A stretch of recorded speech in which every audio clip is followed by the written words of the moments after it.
Hello, gorgeous humans. I am here today to talk about revealing the true meaning of Christ. So, I was raised Christian. I went to a non denominational Christian church, it was a big church. It was founded, I want to say, in the 70s, and it was founded having a lot to do with like rock and roll and helping people get out of addiction and stuff. And it was called Warehouse Christian Ministries, and it was a pretty cool church to grow up in. The main pastor was Baptist, so he started to get really evangelical after a while and kept doing like big altar calls, saving people every time towards the end.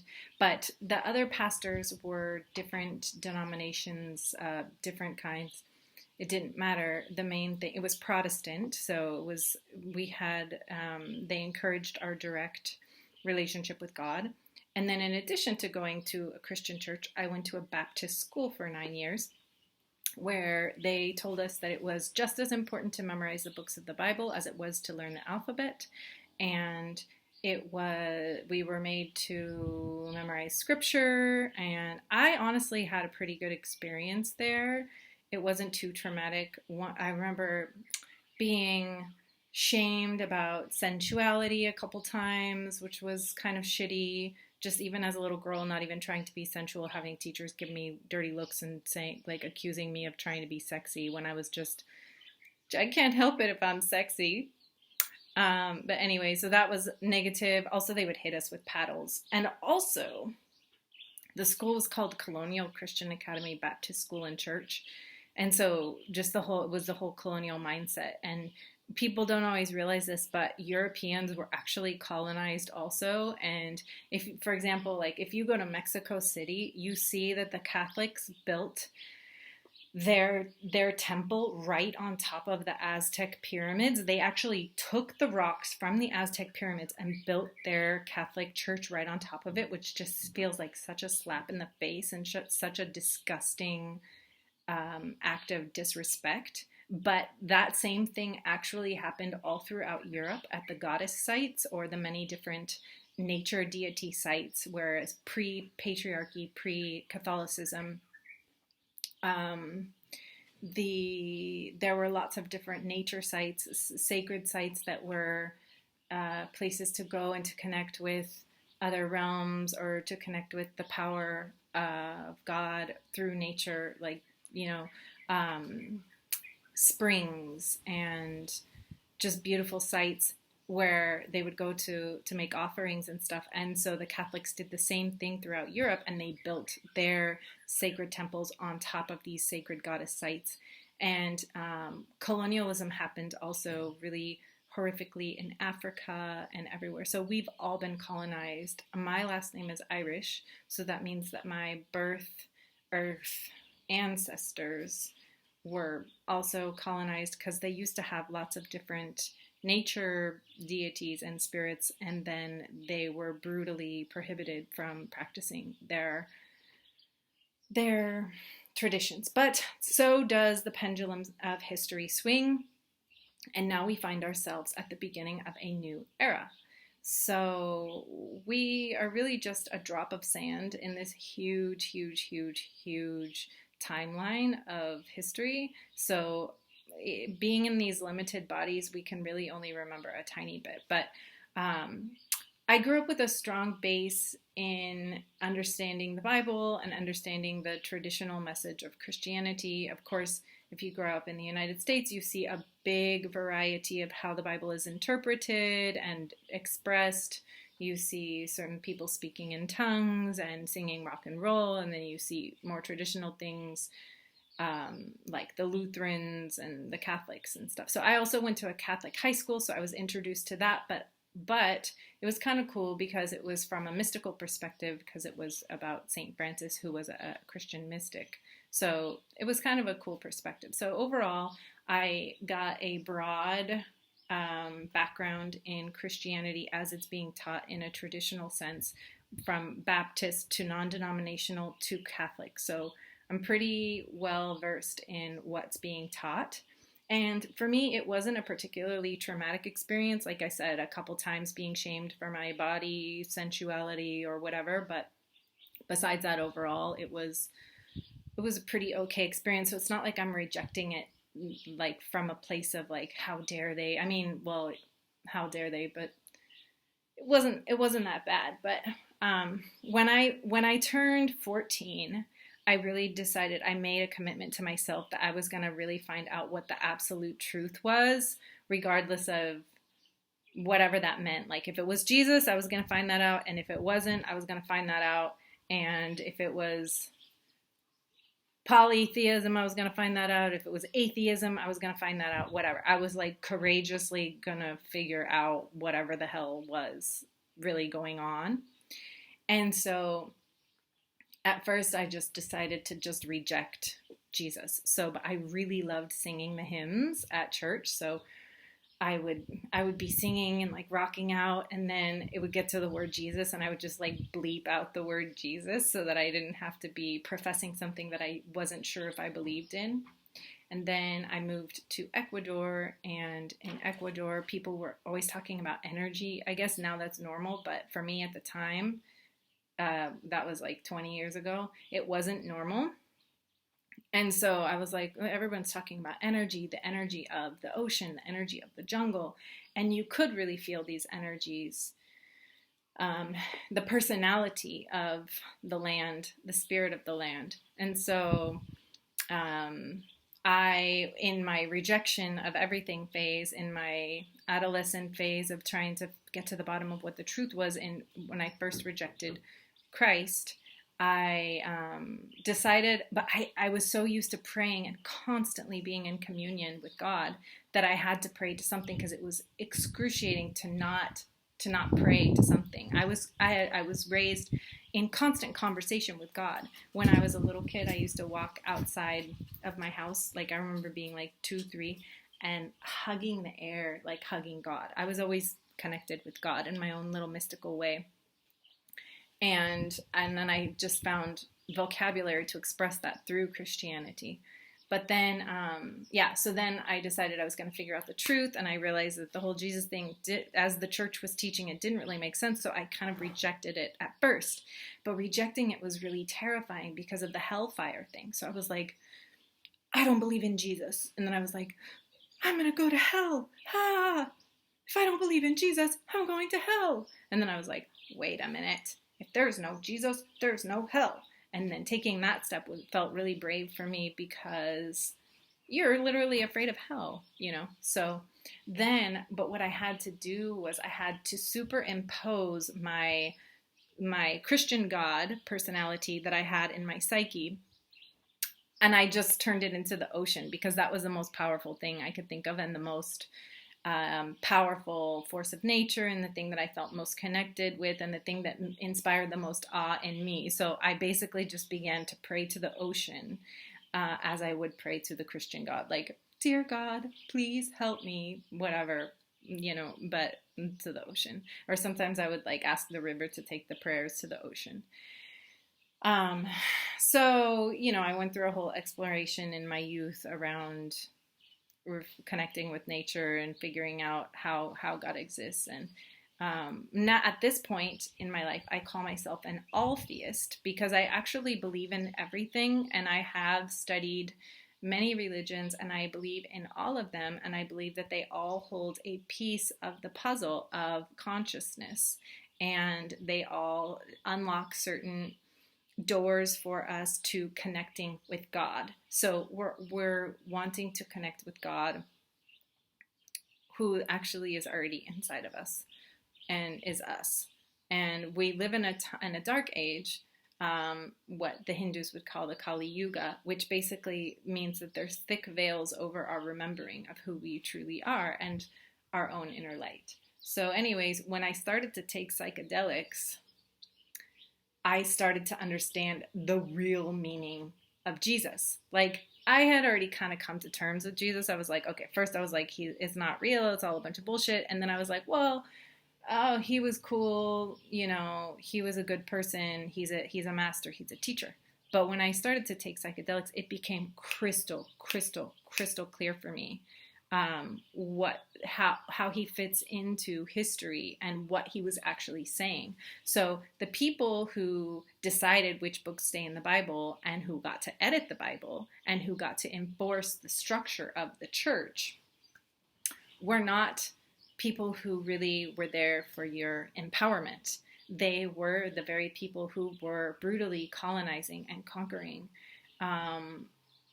the world. And so the way that Christianity transmits Christ's message and essence is very distorted. Very, very, very, very distorted. And so if you're a Christian, I know that it's really scary for you to veer away from whatever you've been taught because you're afraid of hell. But I encourage you to connect with Jesus on your own and really think about how he walked the earth and what he actually said and did. And he wasn't here to gain followers. He wasn't here to be popular or to show you that like you have to go through him to get to God. No, he was here to show you that he was using Jewish terms because that was the cultural context of the time. So you are a child of God. So he's the son of God.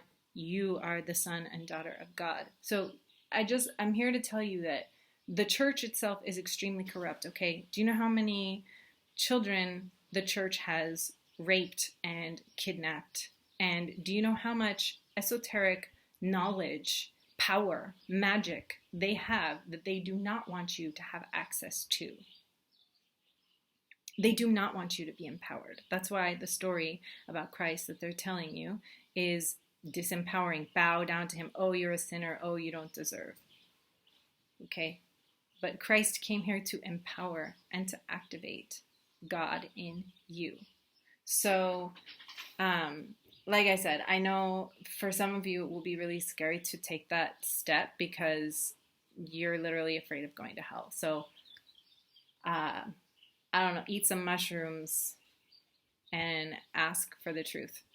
But this chapter is it's like a short little snippet of one narration of the same explanation of what I'm saying.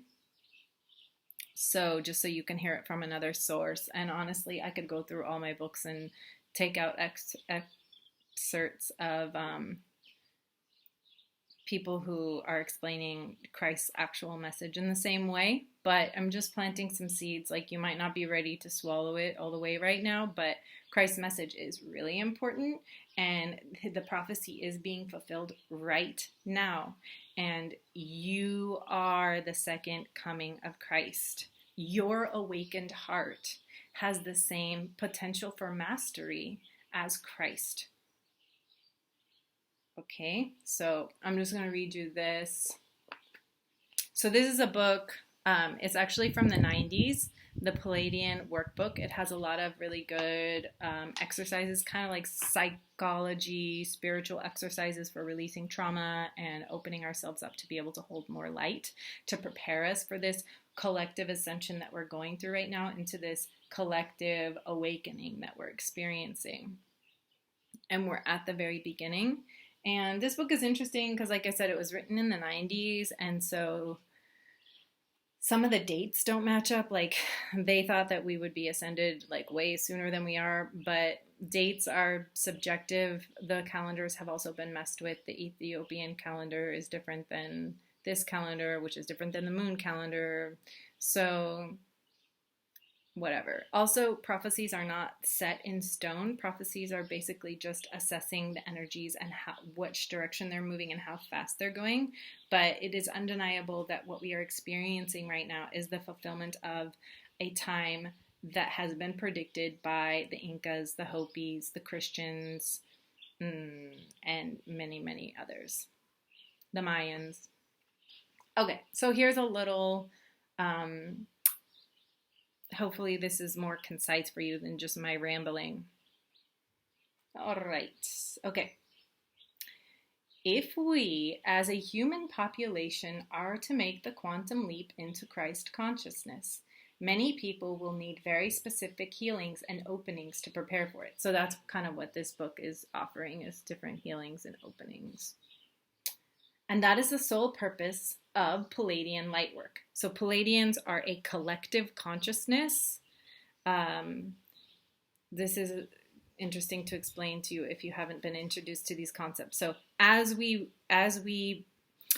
rise in consciousness, we actually become a collective consciousness. So when we awaken into Christ consciousness, our hearts awaken into becoming one heart, kind of like what Bob Marley talked about, one love, one heart. Let's get together and feel all right.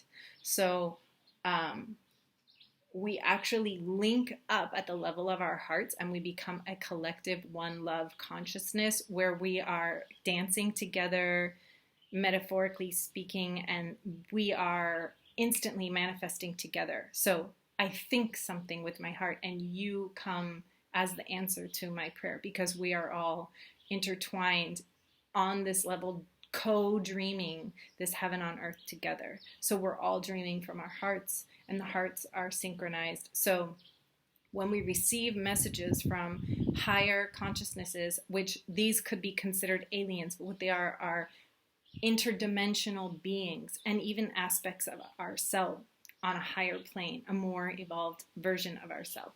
So Christ consciousness is a collective consciousness field that when we rise to meet that, we link up with this one heart, heaven on earth way of being, way of dreaming, way of living. And that is how we can instantly manifest together as the answer to each other's prayers. Okay, so anyways, they're aliens, but what they are interdimensional higher beings. And my soul is an aspect of the Palladian collective consciousness. The Arcturian collective consciousness. And I'm here on Earth now. Okay, that was a lot of information. Okay. And that is the sole purpose of the Palladian Lightwork, to clear the way for the second coming of Christ in mass. Mayan, Egyptian, and Hopi prophecies, and perhaps other spiritual sources of which I am unaware, have foretold this time when we are to be awakened to the states of mastery, enlightenment, and then Christ consciousness while still on earth in human bodies. This great, massive awakening is precisely what Jesus came to prepare us for almost 2,000 years ago. Many avatars and enlightened masters throughout the ages and from many different cultures have attained the same level of consciousness as he did. Christ was a Buddha. So according to the Buddhists, we all have Buddha nature within. And so when you go to a yoga class, people say namaste, and that means that the light in me sees the light in you. So what that means is you are seeing the person's higher self, and you are interacting with that person as the already enlightened version of themselves. So Christ was an enlightened master. He was a activated Buddha.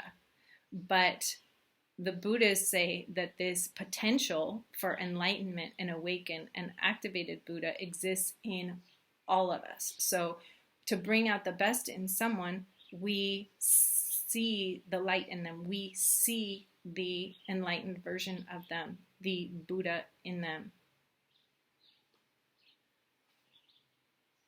Okay. Many avatars and enlightened masters through the ages and from many different cultures have attained the same level of consciousness as he did. However, this book focuses on Christ consciousness and the Palladian Lightwork connection because they are specifically relevant to our times, as previously mentioned. In order to understand the purpose of Christ, we must also realize that this is really important and true. The Orthodox religions and censoring of the Bible, which occurred around 150 years after his death, all but destroyed his true message. And now it's time for the message to be revealed, because the bullshit that has been being taught to you is oppressive and it is not the truth. But now we are at a level of awareness and a collective conscious ability for a holding of information where we can actually handle the true meaning that Christ consciousness, Buddha nature lies in all of us, and we can awaken it. Okay? Yet, we can still find glimpses of it even in the King James Version of the Bible. Be ye as perfect as I am, and you shall do even greater things than I have done, are unmistakable invitations to choose spiritual evolution, enlightenment, and ascension, and to let go of limitation on all levels. These messages are invitations to let go of the idea of a chosen few and to realize that we are all chosen. It is up to each of us to choose whether our answer is yes or no. The Christ's murder was a result of his defiance of governmental and religious rule over the common people. He taught the masses that they were equal in God's eyes to all those who pretend to be their superiors, whether they were statesmen or kings, priests, or tax collectors. He taught them to respect themselves and to be willing to question authority in order to find truth. The Christ walked the earth showing the commoners that miracles happen, that miracles are natural phenomena, and when people are in direct alignment with their God presences, he healed the sick and raised the dead, all while encouraging the onlookers to believe they could do the same thing.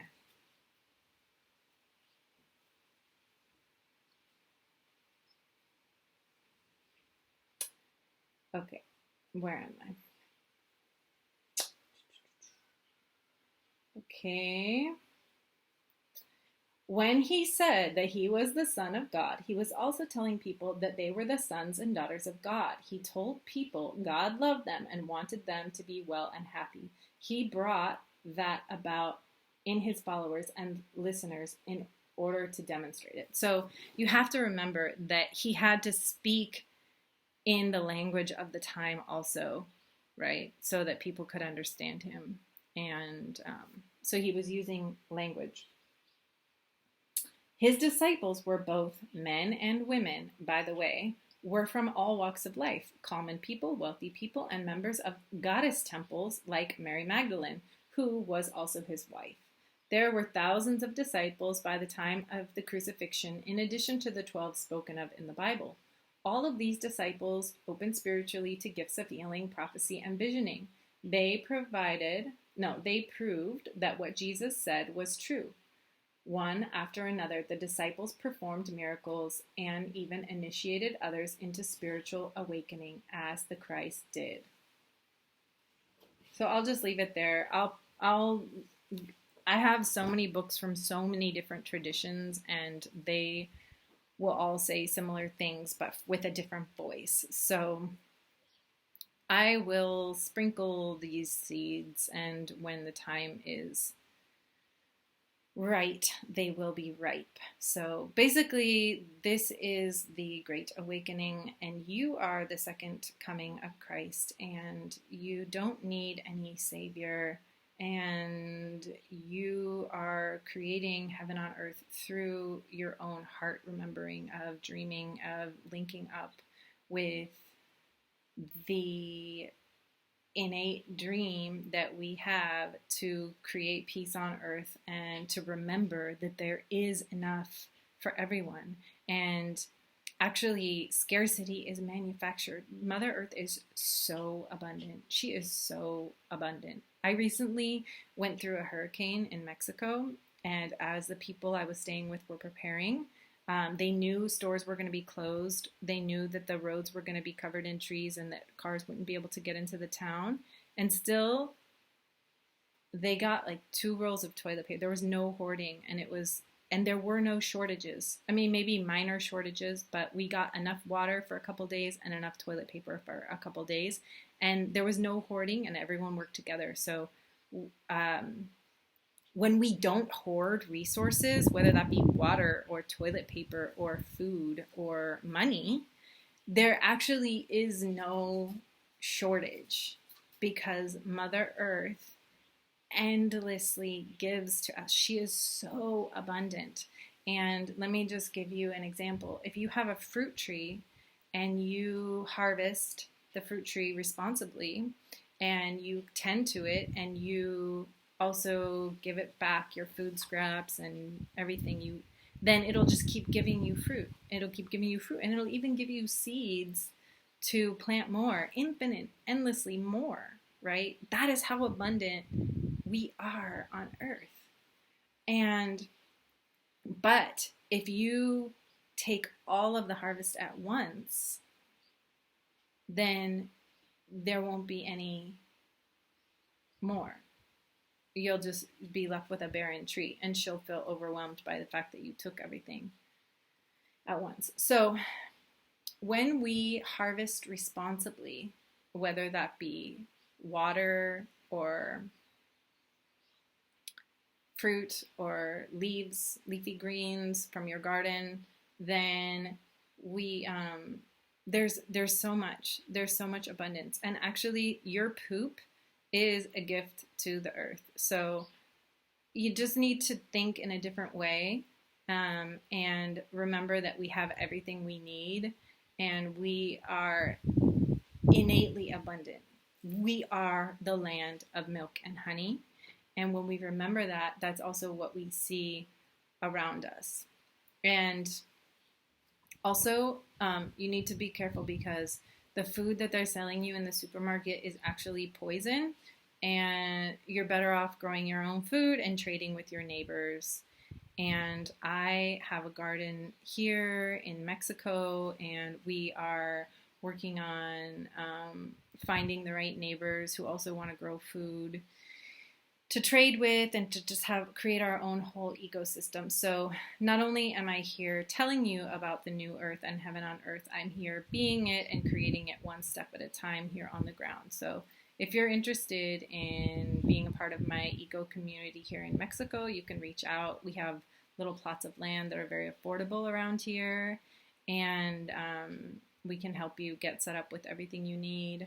And also, I would just encourage you to do that wherever you are, on whatever scale that you can. Start where you are, even if it's an urban garden, and just getting linked in with your neighbors and trading with them. And this is what heaven looks like, and it comes with us. And we're just the beginning. So in a couple generations, it's going to be even more easy and more apparent. But we're really at the beginning where Babylon is crumbling and there's a lot of destruction and stuff. So just let that go and don't worry about it. You don't have to hold on to it. It's okay just to let that all fall and just to keep taking each step forward with faith. When it feels like the ground has fallen out from under you and you wonder where you're going to place your next foot, this is where you exercise the muscle of remembering your connection to God and that you are a spark of God and that you're actually creating all of this. And I am an Arcturian starseed here to remind you of how those technologies work, because you're actually super powerful and you're actually creating all of this for better or for worse. And when we link up to these higher states of being, we co-create collectively a more heavenly reality. So if you're wondering how to find the strength within you to take the next step, if it feels like the earth has fallen out beneath you, this is my work. So you can look up my page, lovelikeanocean.com, and I can help you remember how powerful you are and set you up with the tools you need to create your own life and your own reality consciously, because you have so many resources just within you, your mind, your heart, your words, your vibration, your colors, your everything that you are transmitting. And I can help you get really clear in yourself and release that which is not serving you, to refine what it is that you want to focus on and what you want to create. And you're not alone. And there's so many people that are doing this now. And it's a really exciting time to be alive, even though it looks like there's a lot of destruction. Actually, just shift your shift your gaze, and you'll see all the flowers growing up between the cracks in the rubble. So you can be that flower, and I hope that these seeds land on some fertile ground when the time is right, and I'm here for you through your ascension process. And you know where to find me, lovelikeanocean.com. Thanks for tuning in. Bye.